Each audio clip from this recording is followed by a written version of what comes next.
This is Off Script with Trish Glose, intimate interviews and conversations with interesting people. In front of my microphone today is Cathy Beaton. Hello, Cathy Beaton. Hello, good morning. And you are the owner, winemaker, head honcho at Beaton Farms. I am. Right.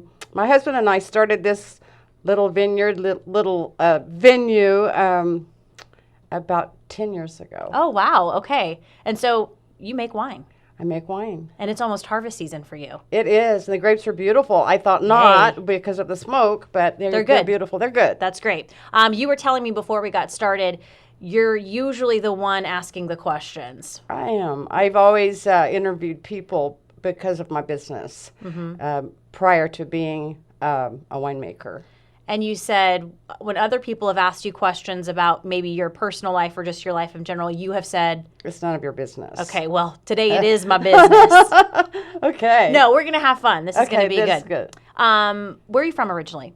I'm from Huntsville, Alabama, so I'm a Southern belle. I couldn't tell. You still have a little bit of that accent. You know I'm from Aiken, South Carolina. Yeah, you told me that. Okay. We've had a few conversations. A few conversations kind of coming and going, yes. Yes. You were volunteering at the Oregon Wine Experience. I was. Pouring wine, and we were chatting it up. It was interesting that I did that because I had no clue that I would win an award with my wine. So I said I wanted to donate my time pouring wine. So I did that. So I was on both sides of the table. Okay. I was on the ends. I was at the beginning. I won an award, and then in the middle, I was volunteering. That's nice. I'm a really hard worker. I really love the working part of. I've always been a hard worker. Okay. So all right. Well, let's get back to your business. Okay. Where in Alabama again? Huntsville, Alabama. Huntsville, Alabama. Rocket City. Okay. What was your childhood like? Abundant. What does that mean? That means a beautiful home in the South, if you can imagine. I can. Lots of people around helping my mom. Brother and two sisters, so it's 4 siblings, 4 children in the family. Where were you in the stack? I'm the middle. In the middle. I'm the middle. Okay. Now, did y'all have a farm? Did you hear? Now we're going to start saying no y'all farm. a lot. No farm. No y'all farm. No farm. No y'all farm. My grandpa had some cotton fields, but we had no farm. My great grandpa had. We were in tobacco. My family was in tobacco. And I think he did have cotton, but we had a whole other farm of corn and tomatoes and all that kind of stuff. So they were really busy with that. My father was self-employed, and he was a World War II vet, and he was a hero, actually.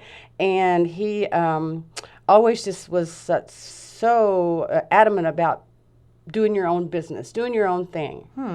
And when he retired, he wanted me to take over his company, but I didn't do that. Okay. So you say World War II hero. What branch of the military was he in? He was in the Army, and he was a tail gunner, and he was shot down 4 times and survived. Wow. So I know he's pretty amazing. He's the most not dedicated, but he has more medals than anybody in my county where I'm from. So his picture's all over the courthouse.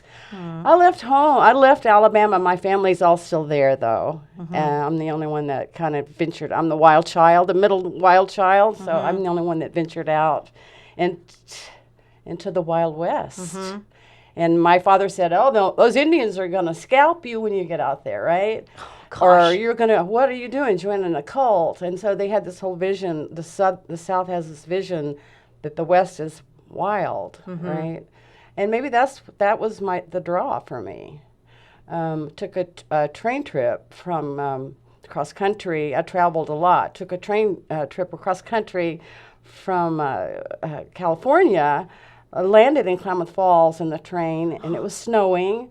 I rented a car, drove around Southern Oregon, and how I ended up here was in Grants Pass.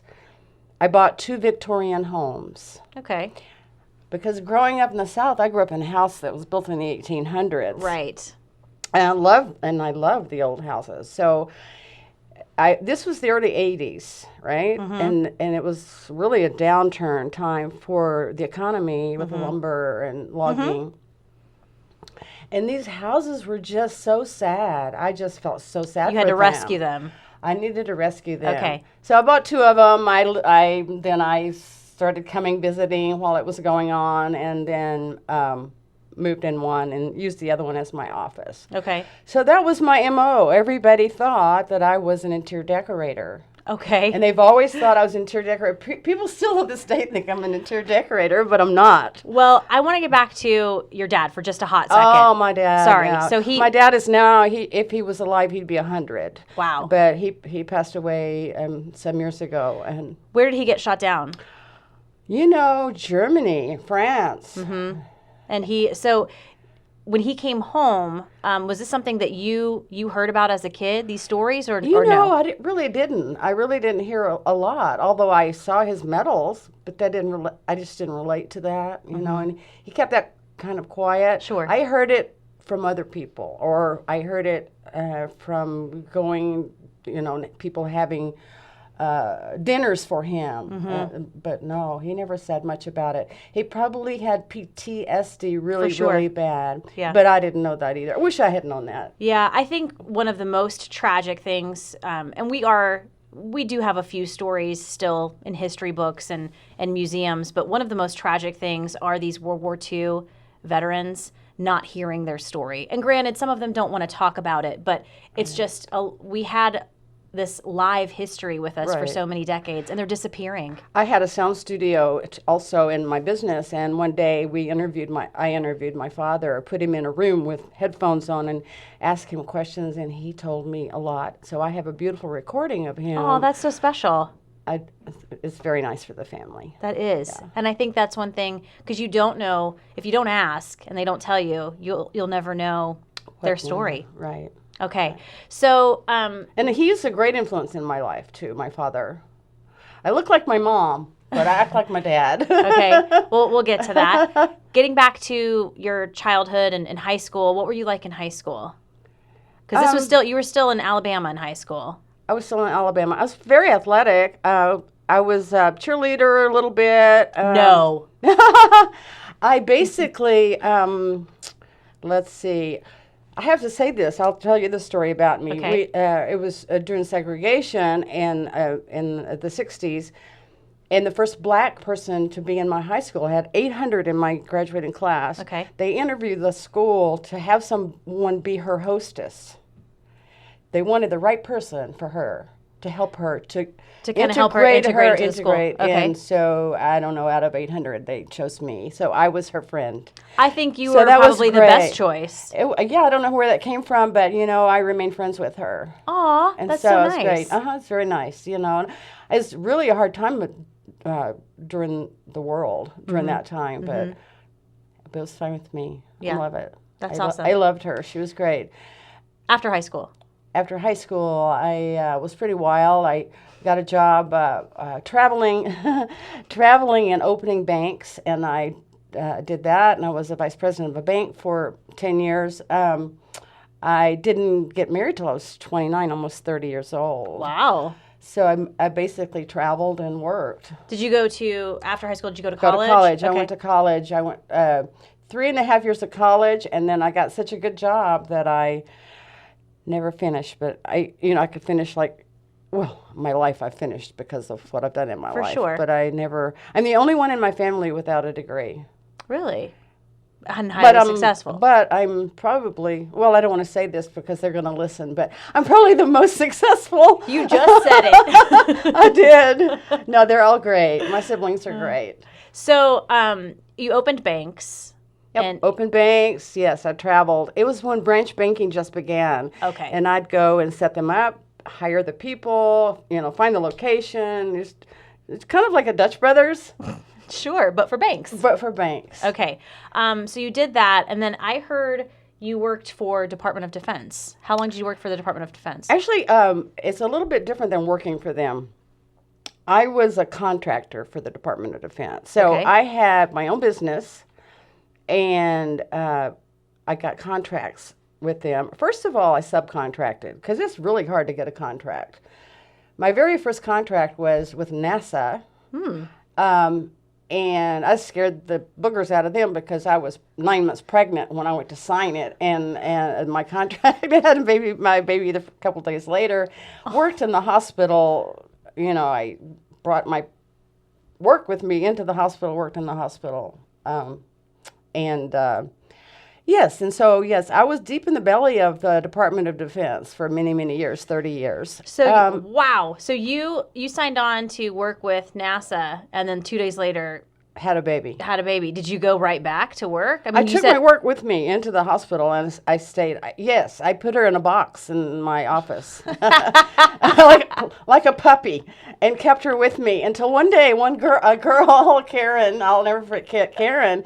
I would come to the bank, and I have a baby on my arm, my briefcase, and she said, "You need help. You need help." And at that time, I didn't have very many employees, just scientist, chemist, machinist, artist, those sorts of people that I needed to do my work. Mm-hmm. But actually me, the paperwork, getting the work done, doing the payroll, everything, I was doing all that myself and hiring and whatever. So, and I became the CEO. Of course, I gave myself the job as CEO since I started the company. But anyway, Karen said, "You need help." And I said, "Okay, you're right, I do." And I hired Karen. So she kind of took over that. Oh, okay. So I could just sit back and get the work done and interact with all the people. Thank you, Karen. Thank you, Karen. I love Karen. So I traveled. I was gone 2 weeks out of every month to Washington, D.C. For your business. For my business. So this was what did you do for the NASA? Department Yeah, so why'd they contract you out? For what? Wow. Is it classified? It's very classified. I've been debriefed, and I forget it. But basically, it was radars that we worked toward. We wanted to make things disappear. So it was passive defense. No guns, none of that stuff. Passive defense. In other words, the stealth bomber, I climbed on it and helped them with the paint color, or help them with the edges to make the edges smoother so it wouldn't be seen. Okay. Camouflage, working on camouflage, going out and seeing how things would disappear and, protection of our soldiers and of the world, basically. Yeah. That's a very specific It's very specific. job. It's very specific. So I was able to work as an interior decorator because I was in the paint store all the time, getting different colors of paint mixed and learning how to put things together, But basically it was research. Mm-hmm. People would give us money. They have an idea. They give us money to see if we could bring it to fruition. Okay. And we did that. And so it was very exciting. I traveled the world. So it's like I lived in Southern Oregon, but I traveled the world. Traveled all over the place. And you worked with Department of Defense, you said, for 30 years? For 30 years. So, and I'm just trying to paint a picture for myself, really. They would call you to come in. You would maybe travel somewhere. You would look at something.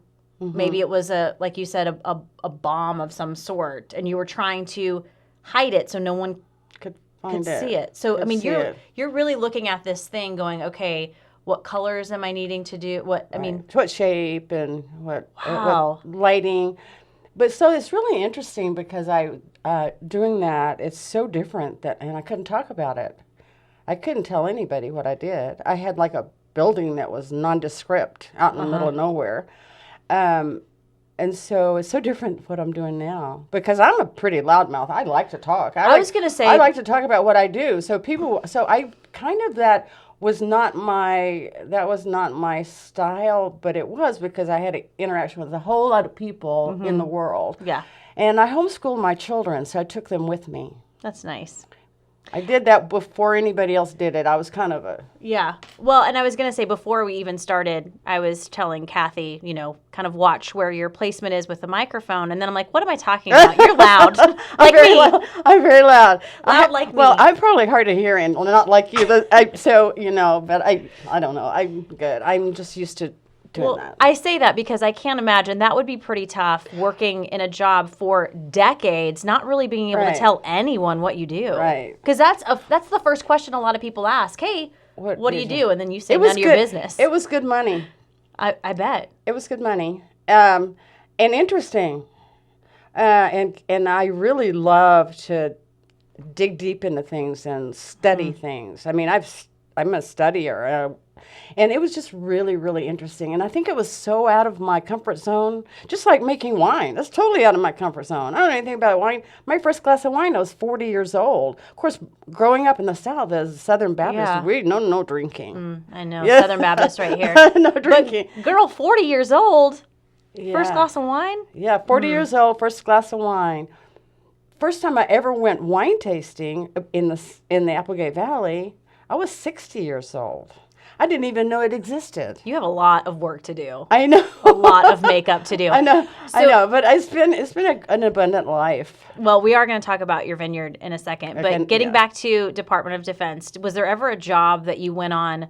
Because it sounds like each one came with its own challenges and it did. And different, maneuvers or different research that you had to do. Was there ever a job that you just walked in and they asked a lot of you, and it was just like, oh my gosh, I don't even know where to start? I mean, did that ever come across? Well, not for me, because I actually didn't do the work. I got the work. Okay. So I made sure that if I got the work, I didn't know necessarily that I'd always know how to do any of it. Okay. But I would always find somebody that would help me to do it and get it done. I'd always get it done. I'm a finisher, so I would get it done. Several times I had to carry documents that were classified documents, and I had to keep them with me, handcuffed to me. And that was kind of scary. So there were some scary times. For sure. Sometimes I was scared for my children. Yeah. When we traveled, we always had someone go with us that I didn't know, but I could tell by their shoes, because those shoes were too shiny. So it was those guys protecting us. Okay. So they would go with us on trips. The shiny shoes. Those shiny shoes. Like Secret Service type shiny shoes? Secret Service. Did they talk into their watch and things like that? They probably did. Probably. But they were protecting us. Well, because you potentially could have been a target. I could have been, and that was part of the top secret. You can be blackmailed very easily. Sure. And so they wanted to watch and make sure that we were... Did you retire from this job? I did when I was 58 years old. And then I just have to ask, because you couldn't say anything, did you when you retired, was it just like blah?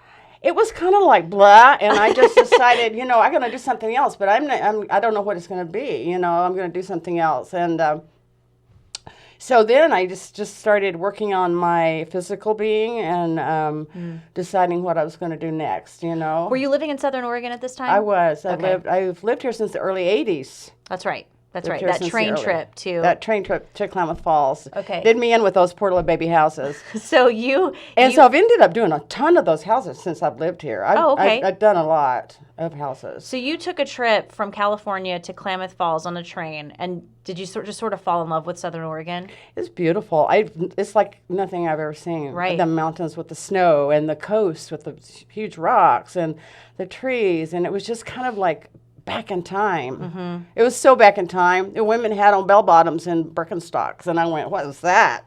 It kind of scared me at first because I had red lipstick and high heel shoes. Well, duh, you're from the South, and so it was kind of hard for me to integrate. And I just recently kicked off my high heel shoes because I just got over an injury. Yeah.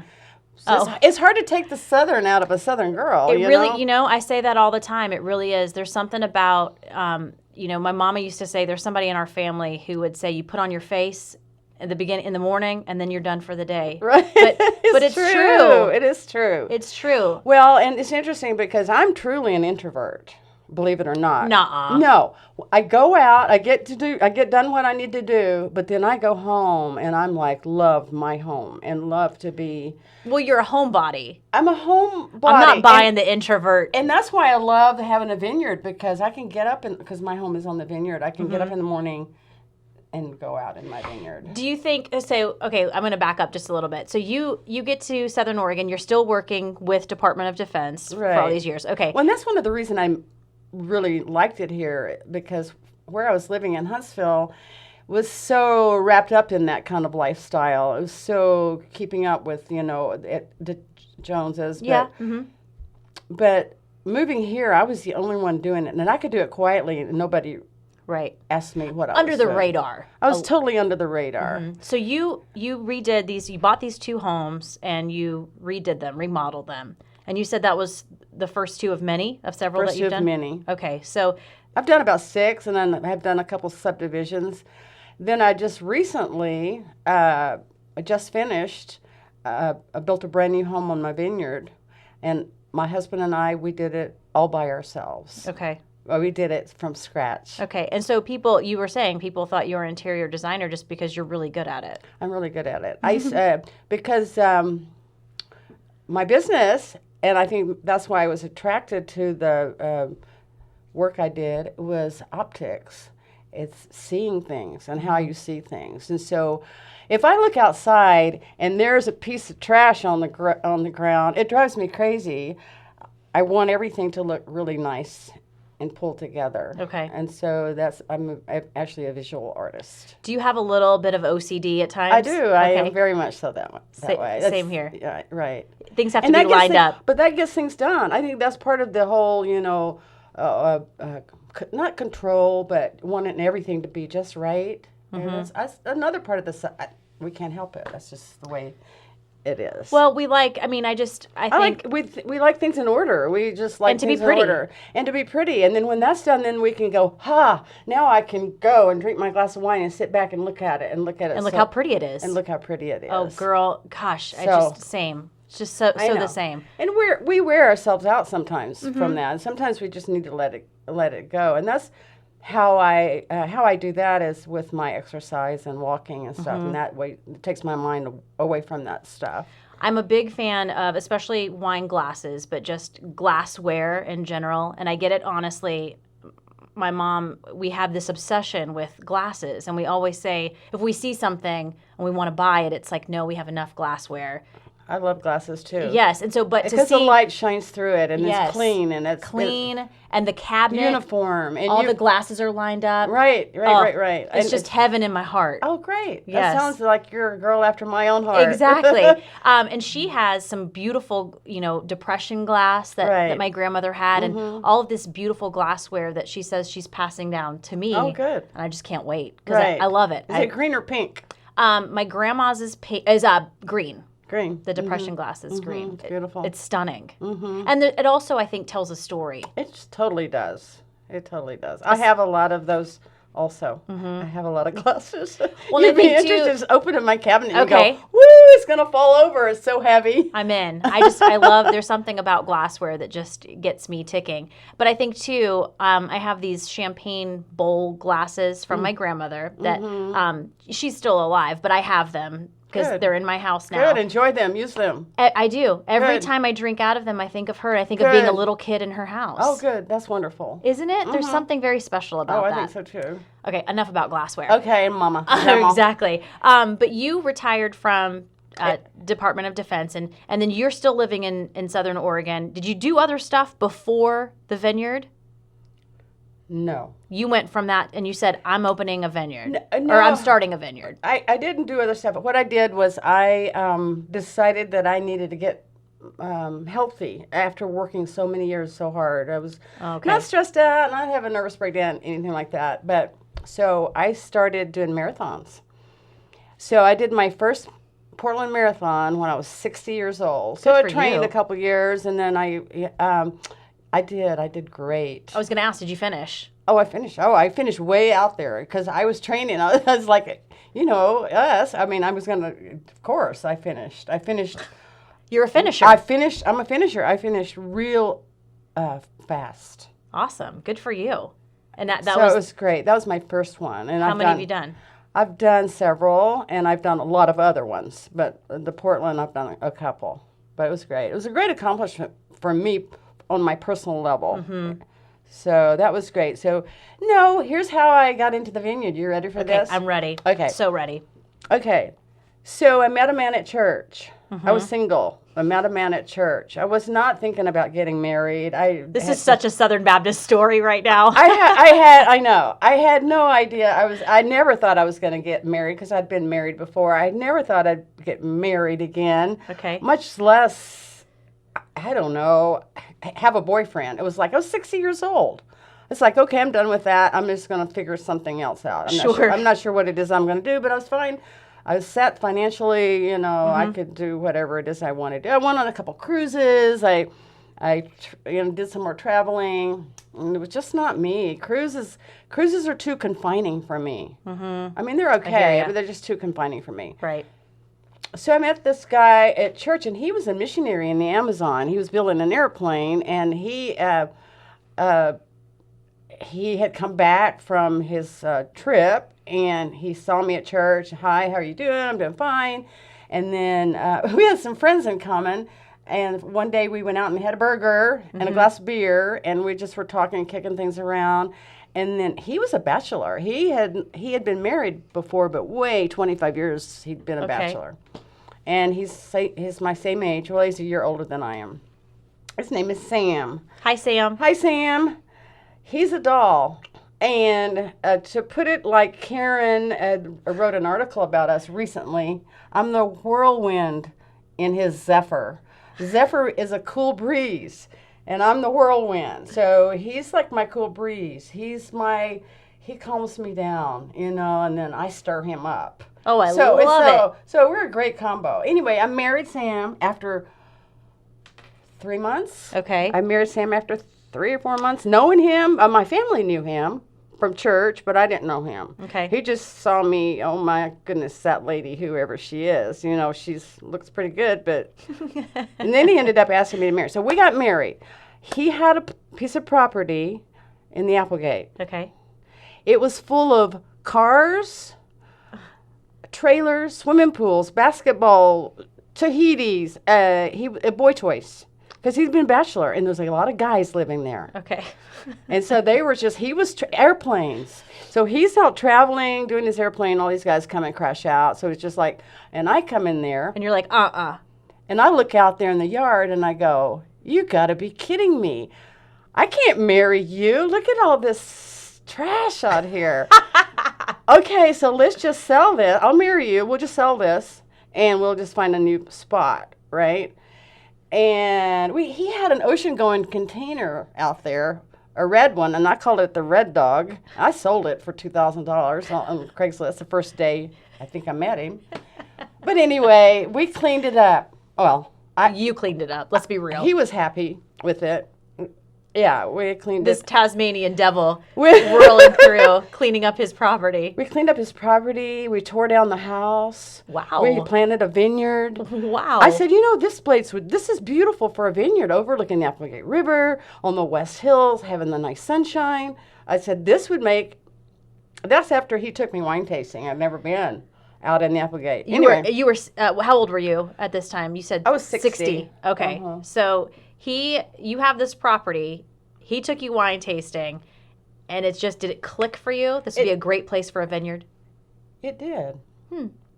I said, that's what if they can do it, I can do it. This paperwork, I can do that paperwork. That sounds easy. I'm going to do that. It was not that easy. Right. It was a lot of paperwork. I did it. But what was tougher, the paperwork or the farming?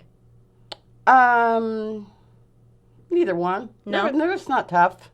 No. It's not tough. You don't sound intimidated at all by that. I'm not. It's not tough. It's not tough. Toughness is when you have heartbreak. Working is not that tough because you can always stop and do it tomorrow. Heartbreak is what's tough in life. Sadness. Have you had heartbreak in your life? Oh my gosh, yes, of course. At 70 years old, I'm going to have had heartbreak. I've had some heartbreak. My heartbreak's been in relationship to raising my children. Not because they're great, outstanding women today, but it was issues. My one daughter had cancer. She's survived. She's fine. She's a choreographer. She has 4 children. She's fine. And then my other daughter lost some babies. So that was my heartbreak. That is I'm heartbreak. so close. You're with your mama? I'm really close with my daughters. As a matter of fact, they live on either side of me on the vineyard. So all my grandchildren live near me, either side of me. So no, it's not hard. Work is not hard.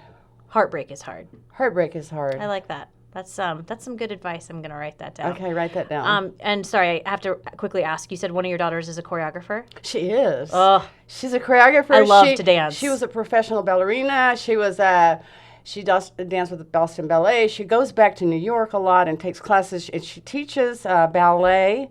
She does choreography for a lot of the theater around here. Awesome. She has a degree. She has a triple degree: physics, economics, and philosophy from University of Oregon. Okay. But her passion, and isn't it great when we can find our passion in life? Her passion is being a choreographer. That's awesome. And she's a wonderful choreographer. Triple major. She just showing off at this point? No, I think she just, she made a little smart aleck. I don't know. She just, she's just smart. Just smart. Good for her. That's awesome. I know. And they live near you. And then my other daughter is the director of cardio rehab at Asante. And Okay, wow. So those girls are good. Yeah, yeah. They traveled the world. You They have traveled the world. Two when they were smarty young. pants. Mhm. That's awesome. I think, They're my great accomplishment. They Well, are my great accomplishment in they life. probably, a lot of it has to do with you. I probably have an influence. Yeah, not probably. I think you do. I do. Yeah. They're That's- wonderful. They're beautiful. That's awesome. So this vineyard was started, how long ago? You said- 2008. okay, so 10 years ago. 10 years ago. I sold wine for weddings, friends, put it in the stores. And then one day someone told me, you ought to enter a contest. This is some good wine. And I said, I really never thought about that. Because everybody likes it. But I was thinking, gosh, entering a contest, then it's like goes more out to the world. And then other people come to you for it instead of you having to go sell your wine. It gets real. It kind of gets real, and it's like. And Sam said, Sam said, it'd be nice to know what other people think, what professionals think of our wine. Absolutely. I never really thought about that, but he said that would be nice to know. So one day I said to him, "Guess what, Sam? I just entered our Tempranillo in the Oregon Wine Experience." And he said, "You did?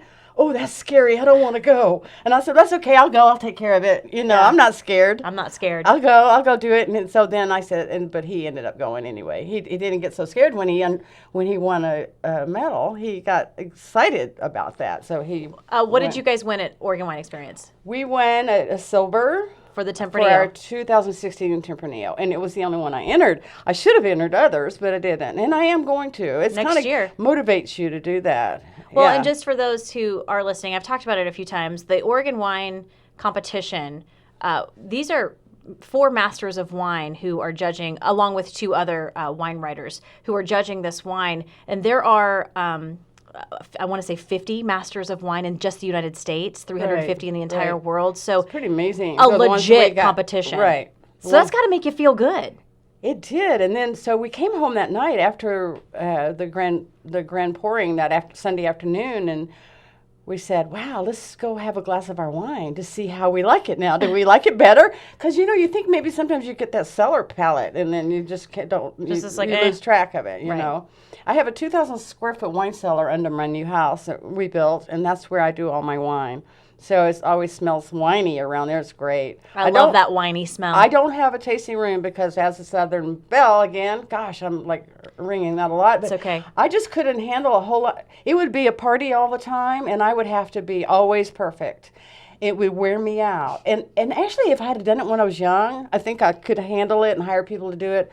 But since I live on the property, I just don't think that I could handle that going on all the time. Mm-hmm. But I go out and pour my wine and do tastings and do parties so I get plenty of social. Well, I get plenty of social, and I don't have that much wine that I have to sure. keep bringing that in. You have to find what works too. Right. And it's just kind of a hobby for me. Well, I mean, I'm making money. I'm making some. Keep up the hobby. It's a great tax write-off, Yeah. too. That's kind of the way I look at it. But oh my gosh, what an abundant life I've had, huh? Yeah. And it's great. I'm healthy too, and it's really nice because I'm healthy. I would say, and I think we've only scratched the surface, but you've had an amazing life. I have. Amazing. I have. And I like the fact that you say if you did have a tasting room on your property, because you're from the South, it would have to be perfect. I agree. It would have to be just right. And I would have to I'd have the perfect girls. They'd have to look. It just wouldn't work for me. No. I don't think it'd work for me, especially right now. Well, I think maybe that's one of later the on. toughest things. I've been talking about this a lot with friends. doing what you want to do in life and being okay with it. Right. And not really caring what other people question you right. about doing. If not having a tasting room works for you, then that's what you should do. Right. Of course, that's the first people ask me. The first question is, where's your tasting room? So I have to say, you know, I have to become very personal with almost every person that I talk to about my wine, because then I have to explain that to them. And then my wine, and this probably with a lot of people's wine, it's very personal. Mm-hmm. So people love me. They love my wine. Well, I think... And they just do. It just kind of connects with me. And I love to I love to love on people. So it's my way of sharing that with a glass of wine or a bottle of wine. For sure. So it's nice. But I guess, too, at the same time, when they say, where's your tasting room, you know, you should feel okay going, I don't have one. Right. But you can buy my wine here, here, and here. And I do that. And I think that's just it. Especially you. I mean, you're kind of out there, a boss. I'm a boss. You are a boss. So my dad was a boss. He taught me to be a boss. I'm just a boss. You really are. We're all pretty much self-employed in my whole family. You know, that's just the way it's always been. But in other aspects of your life too, you're a boss. Right, I'm a boss. With your girls and how you've handled, you know, you meeting Sam and that property. I mean, it sounds like you handle life like a boss. Right. So Sam and I, the day of the grand tasting on Sunday, was August 23rd. This is at the Oregon Wine Experience. Oregon Wine Experience. It was our 10th wedding anniversary. Aww. So it was so fun. What a day, huh? That's special. Yeah, what a day. That's really special. Right. And now everybody says, okay, are you going to plant more grapes? Are you going to buy another vineyard? Are you going to start doing some white wine? And you say, none of your business. And I say, none of your business. You'll know when you know. Do you really say that? Kind of, sort of. I like it. Yeah, don't ask, don't tell kind of thing. Okay, we're going to wrap things up a little bit. I appreciate you on this podcast for a couple of reasons, but one of them, I like to keep the conversation kind of fluid and aligned, and you today made me go all over the place, and I appreciate that. Oh, so that was good for you. It took you out of your comfort zone. Yeah. Made me a little nervous. I'm a little sorry. I'm a little You're frustrated. No. See, I was the interviewer. You're the I was the interviewer today. Well, that's okay. No, I just appreciate you making me not stay on track today. We were all over the place, and I think it was beautiful. It's Friday. It is totally okay. It's okay. All right, Miss Cathy. Best advice you've ever been given? You know, I've been given a lot of advice. I don't take advice very well. No. So I'm going to have to go to Jesus on this one. Okay. And Jesus, it's in Matthew, someplace in Matthew. I don't know exactly where. And Jesus says, do unto others as you would have them do unto you. And that golden rule. And that's that golden rule. And I work really hard on it because I really want to do that. I fail, but I really want to do that. So if I think about advice, I like that advice the most. That's what goes into the fire in my soul. Mm-hmm. Do be nice to others or treat others the way you want to be treated. Right, and I like it in the positive sense instead of don't treat them like you don't want to be treated. Right. I like it in the positive sense. Right, because you never know, and you never know. Be kind to others because you never know where what battles they're fighting. What battles they're fighting. Especially right. within. All right, I like that. If you ever left this place, Southern Oregon, what would bring you back? What would you miss the most? Gosh, I think the laid-backness of everybody. Everybody kind of, there's a trailer next door to a mansion, and it's just kind of like a mixture of all kinds of people. I think that and the hiking and the rivers. For sure. Okay. And I've been thinking about where am I going to move because of all the smoke. You're not going anywhere. But I just couldn't figure it out where I'd want to move. I haven't figured it out yet. So I don't think I'd go back to Alabama. No. Because I'm in Southern Oregon. That's right. So you're still in the South-ish. Ish. Yeah, and you can't move because we haven't had a glass of wine together yet. Oh, that'll be fun, especially with you and your man and me and my man. Okay. That'll be fun. Let's do it. Done. And my final three.